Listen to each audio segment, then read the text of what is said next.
Halo anak-anak semuanya. Selamat berjumpa lagi di pembelajaran tematik kelas 4 di tema 3, subtema yang ketiga di pembelajaran yang pertama. Nah, anak-anak, hari ini kita masuk di subtema yang ketiga, yaitu pembelajaran yang pertama tentang ayo cintai lingkungan. Nah, itu ada di halaman 76. Jadi hari ini kita masuk di subtema yang ketiga, pembelajaran yang pertama. Nah, seperti biasa anak-anak, sebelum memulai pembelajaran, kita wajib berdoa terlebih dahulu. Nah, di sini Bu Guru sudah menyiapkan teks doa Bapa kami ya. Kita akan berdoa terlebih dahulu sebelum kita memulai kegiatan belajar mengajar kita hari ini. Nah, sekarang mari kita persiapkan diri untuk berdoa. Mari kita angkat tanda kemenangan kita dalam nama Bapa dan Putra dan Roh Kudus. Amin. Bapa kami yang ada di surga, dimuliakanlah namamu. Datanglah kerajaan-Mu, jadilah kehendak-Mu di atas bumi seperti di dalam surga. Berilah kami rezeki pada hari ini dan ampunlah kesalahan kami, seperti kami pun mengampuni yang bersalah kepada kami. Dan jangan memasukkan kami ke dalam percobaan, tetapi bebaskanlah kami dari yang jahat. Amin.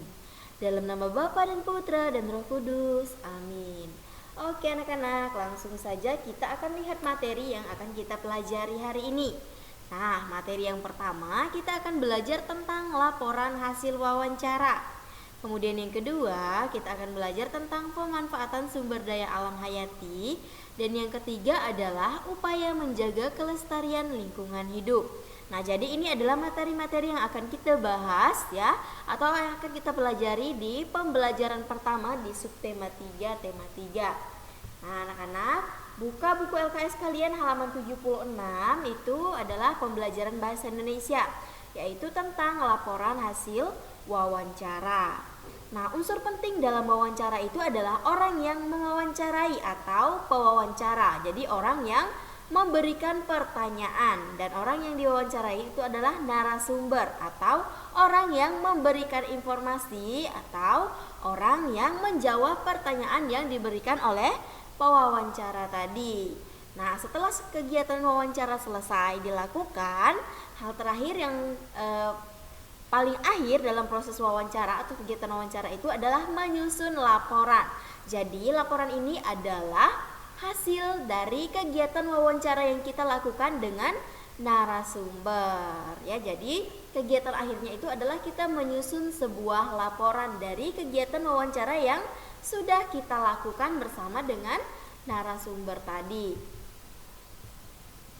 Nah, laporan itu adalah karangan yang berisikan paparan peristiwa atau kegiatan yang telah dilakukan. Nah, salah satunya itu tadi adalah kegiatan wawancara yang kita lakukan bersama dengan narasumber untuk mendapatkan informasi yang kita butuhkan. Nah, laporan tersebut itu berisi segala sesuatu tentang wawancara yang telah kita lakukan selama kegiatan wawancara itu berlangsung. Kemudian di sini ada ciri-ciri laporan yang baik. Nah, yang pertama ditulis dalam bahasa yang baik dan benar, mudah dipahami dan mudah dimengerti tentunya. Nah, didasari oleh fakta yang benar dan meyakinkan. Nah, jadi anak-anak ya, ciri-ciri laporan yang baik dia harus didasari oleh fakta ya, fakta atau keadaan yang sebenarnya terjadi di lapangan ya, yang benar-benar terjadi, yang benar real ya, bukan opini, dan tentunya meyakinkan banyak orang. Nah, disajikan secara lengkap misalnya. Nah, selain tulisan kita juga bisa menyajikan dalam bentuk foto, video atau gambar ya. Nah, kemudian menarik dan mudah dibaca. Nah, jadi informasi yang kita sajikan tadi dia harus menarik dan mudah dibaca oleh orang di luar sana ya, agar banyak orang yang ingin membaca informasi yang sudah kita tulis atau kita paparkan tadi. Kemudian yang selanjutnya ya, kita akan belajar tentang pemanfaatan sumber daya alam hayati. Nah, itu adalah mata pelajaran IPS di halaman 77 ya. Nah, salah satu sumber daya alam yang dimanfaatkan oleh manusia itu adalah sumber daya alam hayati. Nah, sumber daya alam hayati itu berupa makhluk hidup seperti hewan dan tumbuhan. Nah, sekarang hewan biasanya itu dimanfaatkan untuk dikonsumsi, dan beberapa bagian tubuhnya itu dimanfaatkan oleh manusia untuk kebutuhan sandang. Nah, selain itu juga ada kayu yang bisa dimanfaatkan untuk bahan ya membuat rumah, juga bisa untuk membuat meja, kursi, lemari dan lain sebagainya. Nah, juga pohon kayu ini juga bisa kita manfaatkan untuk membuat kertas yang kita gunakan sehari-hari ya, untuk belajar, untuk menggambar dan lain sebagainya. Nah, ini adalah contoh sumber daya alam yang ada di Indonesia. Nah, anak-anak perhatikan, ini adalah sumber daya alam ya yang mengandung atau bersumber dari karbohidrat. Nah, anak-anak perhatikan, ini ada kentang, kemudian ada jagung, ada ubi, ada padi. Nah, padi ini bisa kita olah menjadi beras. Nah, kemudian di gambar yang kedua itu adalah sumber daya alam sebagai sumber lemak. Nah, ini dia.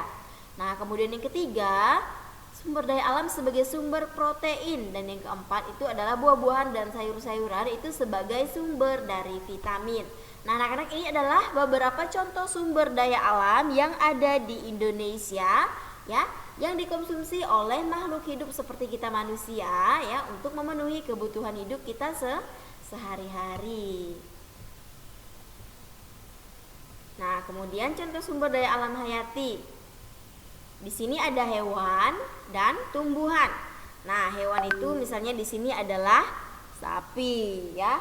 Nah, kemudian yang selanjutnya tumbuhan itu misalnya tumbuhan jagung. Nah, jadi jagung ini kalau misalnya kita tidak makan nasi ya, kita bisa ganti dengan jagung, dengan kentang, dengan ubi dan lain sebagainya ya. Nah, ini merupakan makanan yang bisa menggantikan nasi. Kemudian contoh sumber daya alam hayati.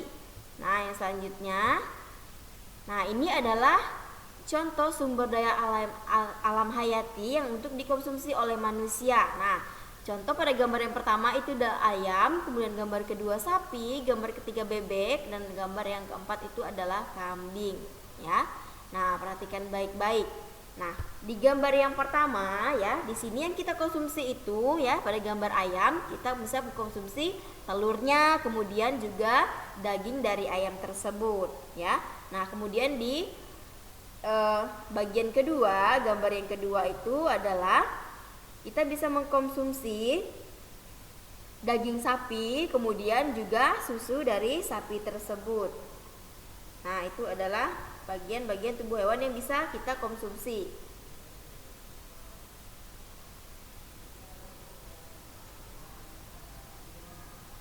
Nah, kemudian yang ketiga, itu adalah bebek. Nah, bebek juga sama anak-anak, seperti halnya ayam dan sapi. Nah, kita bisa mengkonsumsi ya keduanya. Kita bisa mengkonsumsi daging, kemudian kita juga bisa mengkonsumsi telurnya. Nah, begitu juga dengan kambing ya. Kambing juga kita bisa mengkonsumsi dagingnya dan juga susunya ya. Tapi yang banyak sekali kita konsumsi itu adalah susu sapi ya. Nah, kambing kita juga tidak boleh terlalu banyak makan daging kambing ya, karena misalnya kalau ada yang kolesterol atau darah tinggi itu tidak boleh makan daging kambing berlebihan. Nah, ini adalah contoh sumber daya alam hayati yang khususnya dikonsumsi oleh manusia selain tumbuh-tumbuhan juga hewan. Nah, kemudian contoh yang selanjutnya. Nah, ini adalah contoh ya dari bagian tubuh hewan yang dimanfaatkan oleh manusia. Nah, salah satunya itu adalah sebagai kebutuhan sandang. Nah, perhatikan di gambar yang pertama ya. Nah, gambar yang pertama ini itu adalah pemanfaatan dari kulit ular. Nah, di sini kulit ular itu ya dimanfaatkan manusia untuk membuat tas, kemudian ikat pinggang, dompet dan lain sebagainya. Nah, kemudian pada gambar yang kedua ya, di sini kulit sapi itu digunakan manusia untuk membuat bahan-bahan baju atau bahan-bahan pakaian ya. Nah, dan lain sebagainya. Jadi di sini ya, tubuh dari hewan itu tadi dimanfaatkan manusia sebagai kebutuhan sandang. Nah, itu tadi ya beberapa manfaat dari sumber daya alam hayati, baik dari manusia, kemudian dari hewan dan dari tumbuhan yang bisa dimanfaatkan oleh manusia untuk memenuhi kebutuhan hidupnya sehari-hari. Kemudian contoh sumber daya alam hayati untuk rumah dan kertas. Nah,